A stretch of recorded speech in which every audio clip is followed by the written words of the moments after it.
about some goals for this record. I mean, you guys are in a position where you're the hard rock band in the country, if probably not the world. Where do you go next? I mean, what are you trying to demonstrate? There's lots of kinds of material. Basically, with all kinds of different reactions in the press and this and that, it was kind of like the only way to show where we've been and to make ourselves happy was to just try to put it all out. Try to put all the material out at once, which, 148 minutes, that hasn't really been done. I mean, Springsteen put out a 5-album box set, but it was live. It had been done over the years. Most of this is new material, and there's a couple cover tunes in it. Is this album going to be also mixed up like GNR Lives? There's going to be a lot of acoustic stuff on it, too? Are there going to be different stylistic things going on? Yeah, there'll be a few acoustic things. There'll be some songs that are acoustic going into electric, back to acoustic and stuff like that. I actually play guitar on a couple songs for the first time. I can only play 2 strings, but it's some pretty cool punk rock type stuff. How come Steven left the band at this critical juncture? Steven didn't leave the band. Or how come you and Steven was fired. Oh, okay. Steven, we gave him every ultimatum. We tried working with other drummers. We had Steven sign a contract saying if he went back to drugs, then he was out. Yeah. He couldn't leave his drugs. And other things have happened involved with Steven, that Steven is basically someone I used to know. It makes me feel bad, yeah. But there's other things beside the band that he was involved in with his drugs that have been very dangerous and scary, and that I want nothing to do with him. Is that what you were talking about when you were open for the Rolling Stones in L.A. last year? And you said somebody in this band has been dancing with Mr. Brownstone, essentially? Oh, there was... majority of the band was at that time, or too much alcohol, or too much something. Me, I was eating too much or whatever, and just sitting on my ass too much. Yeah. How's it going with the new drummer? Is he fitting right in? Or it must be very hard at this point to bring somebody new into the band, isn't it? It was a miracle. Yeah. He has saved the band's life. He came in, he's in an up mood, he works, he writes his own material. Yeah. He writes a lot, he works real well with us. He takes suggestions well, he keeps everybody in line, keeps the timing great. He played 29 songs in a month. You mentioned one of the covers you're doing is You Only Live Twice. Why that, of all the songs in the world? No, Live and Let Die. Oh, I'm sorry, Live and Let Die. That's right. Live and Let Die.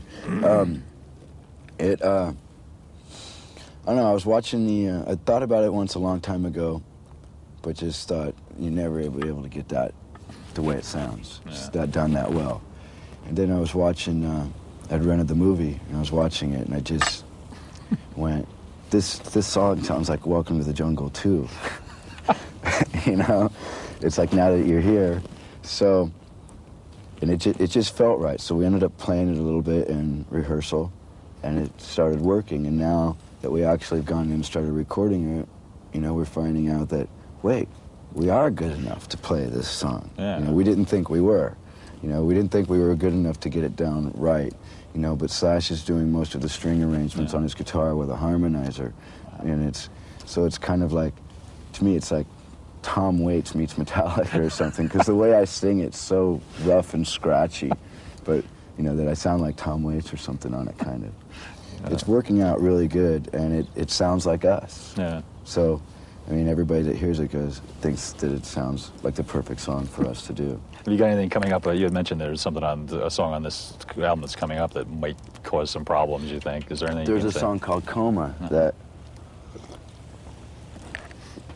is like 11 minutes and 45 seconds long with no chorus. Okay. And I think there was only one verse that somewhat repeats itself. It's Slash's Baby. It's his monster. The song used to be called Girth. But I started writing about when I OD'd 4 years ago, and the reason I OD'd was because of stress. I couldn't take it. Yeah. And I just grabbed this bottle of pills in an argument and just gulped them down. Yeah. And I ended up in the hospital. But I liked that I wasn't in the fight anymore. And I was fully conscious that I was leaving. Yeah. I liked that. But then I go, all of a sudden my first real thoughts, though, were that, okay, you haven't toured enough, the record's not going to last, it's going to be forgotten, and this and that, you have work to do, get out of this. And I went, no, and I woke up, you know, and pulled myself out of it. But in the describing of that, some people could take it wrong and think this means go put yourself into a coma, you know, and so it's really tricky, and I'm still playing with the words to figure out how to, like, show some hope in there. Yeah. You seem to have, I mean, from a couple of years ago, like ODing on pills, you've come a long way since then. Do you feel more settled down now? I mean, you seem pretty relaxed and together.